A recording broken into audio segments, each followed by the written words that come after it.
Previously on Balls. Plum. G'day, mate. How's things? All right? Yeah, all good, thanks. Welcome to the brand new year, and thanks a lot. Nice to chat to you again on Balls Radio. Good to hear from you, Darren. Now, if you speak to you the first time, and I really think there must be some kind of irritation factor with Plum, because warm-up games, and it's the only thing that's really come out of it, other than the fact that you thump the sides that you're playing, is that you're losing players as well.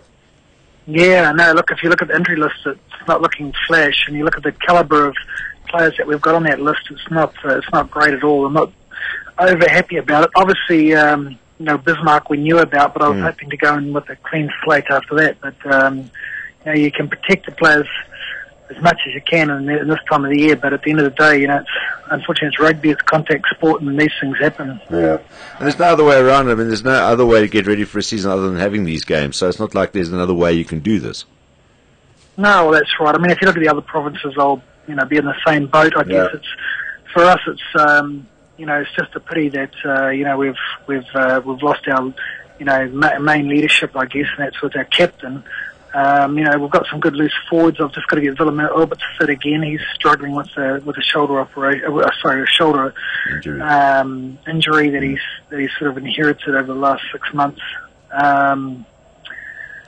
So our loose forward department's getting a little bit of a knock, and Marcel's unavailable this weekend as well. So hoping that we've got Ryan Konkowski back, and hoping next week when we go to Bloemfontein that we'll have Marcel back and Ryan available, and we'll still be looking all right. Yeah, and timeline as far as, any more timeline as far as Keegan goes, and of course Tim as well?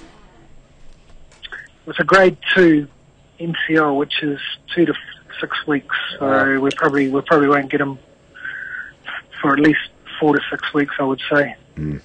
And what's the status with Tim Whitehead? We had his op today, so I wouldn't expect to see him back for 6 to 8 weeks. So we're hoping to get him back for our tour in April. All right, so it's a devastating blow for you guys. And depth-wise, you've got. You say you get a little thin as far as loose forwards goes, but in other areas you're quite happy with the depth that you got to fill in those gaps in the early part of this of Super Rugby. Well, look, from an attacking perspective, we've still got Paul Jadon and Van Steen. JP played in the midfield last year, did a really good job in attack in particular. We weren't over happy with his defence at centre, but certainly from attack he was great. We've got Marius Jabias back up, and obviously Mayor Bosnick can do a good job for us in the midfield as well. But the third end position is a different skill set totally from a 12 position. So that's where we're relying on sort of Tim and Paul. So if Paul goes down, we'll probably have to improvise again and use JP in that position. So you haven't reached the point where you got to phone Stefan.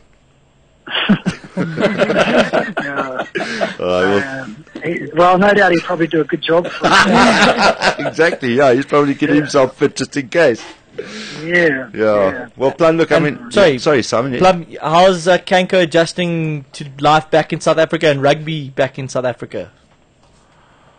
Yeah, no, he was down with the family when he just got back about 4 or 5 days ago. He just got back to Durban today, so he trained with us this morning, and he was great. He's looking really good, and I'm not taking him away this week. I just want him to just have a week in the sun and just acclimatise again. His weight's okay. We'll just give him a pretty tough week on the gym, but his weight is actually right where okay, and his speed looked all right. So I'm sure with a nice week off he'll be ready for next week.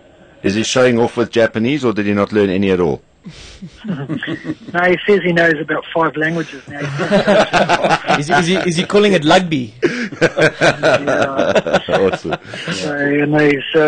I think he's enjoying being back home. Oh, fantastic. It was great to have him back from a Sharks point of view as well, and awesome. We're really looking forward to seeing guys like Van Steen, who you can confirm he is going to be captaining the side now in the absence of Keegan. Yeah, that's right. Yep. All right, cool. Just the one final one I wanted to ask you, Bismarck. How many more weeks before he's going to be playing fit? Well, he's on track for his return play, which is our tour, which will be sort of April. Okay. So he's still 10 weeks. Wow. But I mean, Bismarck's knee was pretty much everything you could do to it. He did it, so it was a shocking knee injury. But he's on track now, so we're looking really good actually. So hopefully, we'll see him. Who knows? Might even see him back in 7 weeks. All right, cool. Well, Plum, thanks for your time, and we'll hopefully, it's not going to affect you as you guys sort of maneuver around your early weeks of Super Rugby, and that you guys can repeat what you did last year and go one step further, in my mind, and go and win this thing, and then go and do the Curry Cup as well. So we wish you all the best for the year ahead. Thanks for your time today. Thank you, Darren. See you, mate. Bye. Cheers, Plum. Bye-bye. Right, there we go. thanks, John Plumtree joining us on Balls Radio. Not sounding happy. This is Balls Visual Radio. Darren, Simon, Kate and John. Weekdays from 3 p.m. to 6 p.m. Central African Time. Balls.co.za